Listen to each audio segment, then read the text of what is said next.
Okay, crazy video today. I think it is, at least. This is a fantastic family gift. Essentially, Amazon has come out with what is called the Amazon Glow.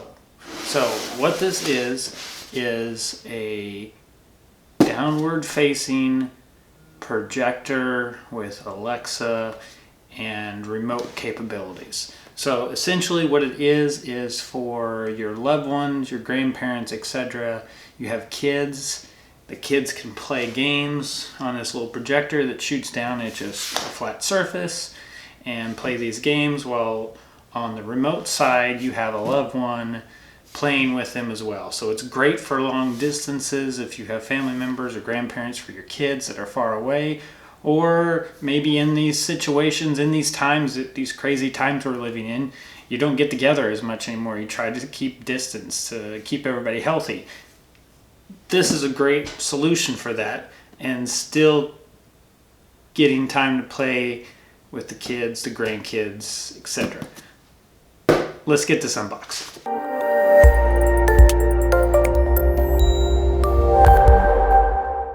Let's pop this baby open. Okay, so here is the main device. So it's going to sit on a table essentially like this, or at camera view, this is the bottom of it. It's going to sit on a table with the projector unit and speakers up here pointing down to your flat surface. So we'll open that up here in a minute. Get that more here. Let's see what else we've got in here. The mat is used for several things, several of the games, and just to have a soft surface to put the pieces on, like that come in this game, or if you're playing a touch game from the list of apps, then you'll use this as well, just to help provide a flatter surface when you're playing with us. Papers and power plug. Set that to the side. Okay, so here's the device. Let's get this popped open. Okay, so we can see here on the back that there is quite a bit of ventilation for this. There's probably one of these is actually a speaker grill as well. This just helps with overall acoustics when it's setting. And we can see that everything, as far as the screen we will see here in a minute, and the actual projection unit is actually covered by this film right now. So we'll take that off. So we have some rubber feet here on the bottom just for extra grip when you have it on the surface. Over here on the sides is the power buttons and volume. This is your shutter to close the camera or not, and we can actually see that there is a shut. Here's the screen. This will be where you see the remote person you're talking to or playing games with, and then if we angle this up, you can see that there is the actual projection camera unit. And you can probably even see, if I get it angled here right, you can see that the actual lens is actually angled out. So that's where, like I was mentioning earlier, it will actually direct a flat surface without affecting the image from being cut off because of the lens pointing too straight down. So far it looks like it's great. And so that's what it's going to look like standing up on a table. So let's get this plugged in. Let's just go over some of the specs real quick on this display and what a resolution is on some of this. It's an LCD display. It's 8 inches, so it's about your average portable size tablet, not your full 10-inch or 12-inch tablet, but it's like the size of, like let's say an iPad mini or like a Fire tablet. The projection display can project up to a 19-inch in diameter touchscreen. This device weighs about 52 ounces, so it's very light. So if you do want to move it around locations in your house or different tables, it won't be that bad to move. And the camera on it is a 720p high def camera with a shutter. It's a dedicated app for it. You'll install that. That's how you set it up. And this likely will be the same app. And this is the same app that the remote participant will use with, if we open this, I don't know how good we can see this picture, but we can see here that's how the remote participant that is playing the game with the kid will also need this app. Install is complete. I'm logged in, or this is who you can call. You'll have your list of people you can call. This is who's logged in. If you hit the back, you can go back and pick another kid profile. But if you hit start on the screen, you'll then have your list. You can choose who to call. This is how your menus will look. It's all very nice touch screen.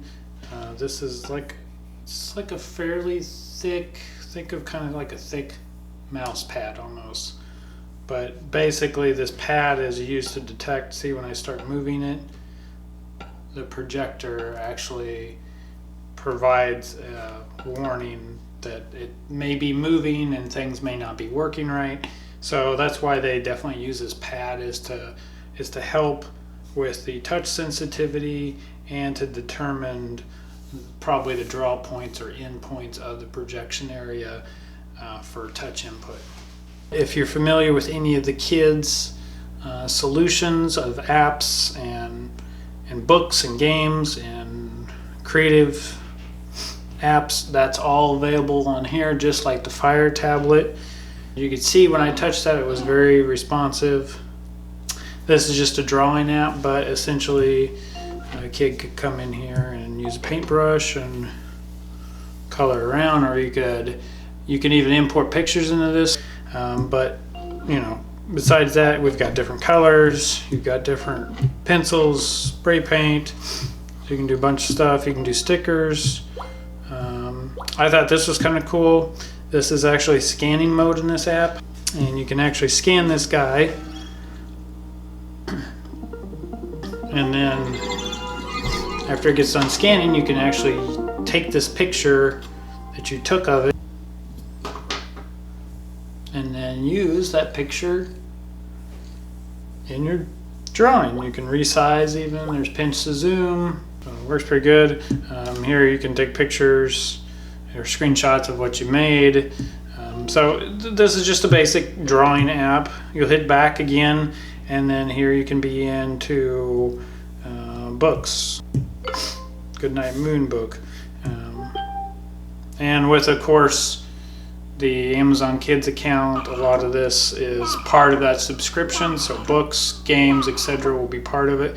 But I believe the actual subscription offers like monthlies, content and adds to it every month, but occasionally there is still things that you have to purchase, like of course games or stuff that's add-on that you may still have to purchase. But as we can see here, you have the arrows down here at the bottom to move through pages.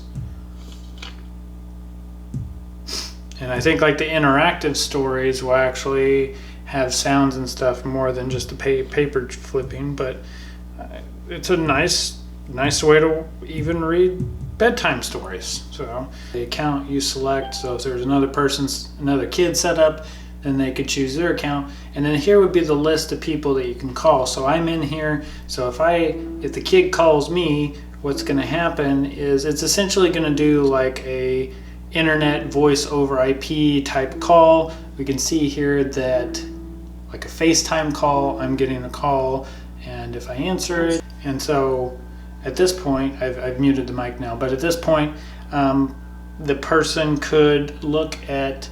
remote person could look at the person's space. And so what this will do is let's say the grandparent is playing a game, they can actually see what the projector is showing, and we can see the response time is, you see my finger move here as opposed to the game.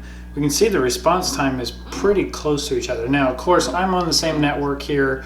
Both these devices are on the same network, so be aware that if you're talking lengthy distance or different networks, all is stuff that will play in part to how the latency is with this. But you know, Obviously, both devices won't be directly by each other, so you won't even really notice that. But obviously, if you do need to take in consideration if you have very low high-speed internet, this could be a problem utilizing this whole solution. The grandparent on the other side can see the kid while they're also coloring on the shirt and see the screen. And similar to the drawing out before, all it's doing is just, overlaying this picture of a shirt on it so that you can color. So, but before kid decides to exit, the grandparent will still see it. And this right here, why it stopped here, is now it's requesting myself or the grandparent to exit as well. So when you're in these joint sessions, you actually need both people to approve signing off. I like that for the fact of their attention span of staying in one thing for more than 30 seconds is a miracle. So I like that stops them. So if they're done coloring and they want to get out and they've hit yes, well, I'm going to hit no. Now they can't go on. I see that being beneficial for stopping the kid from jumping out of something and keeping their attention associated to what you're trying to work with them or teach them. Fantastic solution so far, in my opinion. If anybody's interested or has certain questions or features, please let me know so I can continue to do more videos on this. I could do some YouTube short videos on this or anything if anybody has specific questions about it. But overall, I think this is an amazing device. Amazon, you nailed it with a technology that actually works really good. I think this is a great device for a family, especially for a remote family. It's in Amazon's early access program, which essentially means you have to register and get approved access to it, but it's pretty painless to get into that. But with this being an early device, I feel like it could definitely use some more games and some apps, but for the most part, I think it's plenty enough for, even at this stage, for kids, parents, grandparents to enjoy. So, should you pick this up? I definitely think so. Till the next one. See you guys.